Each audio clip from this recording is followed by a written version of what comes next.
na-compute na nila yung penalties, kailangan agad mabayaran.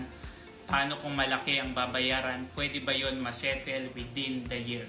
Ang recommendation, pag may budget ka na, isettle mo na agad, di ba? Para ma-close na at mabayaran mo na yung penalty. Pero kung kulang ang budget, yes, pwede namang hindi mo siya agad bayaran. Ang babantayan mo lang dyan, pag meron kang tax due or pag merong interest penalty, yan po yung lumalaki habang hindi mo siya nababayaran. Tapos baka kailangan mo ulit magpa-compute dahil pipiliin mo kung anong araw mo siya babayaran. Pag lumagpas doon, kailangan mo ulit magpa-compute ng bagong penalty kay BIR kung kailan mo masasettle yung tax penalties mo. So, ganun siya.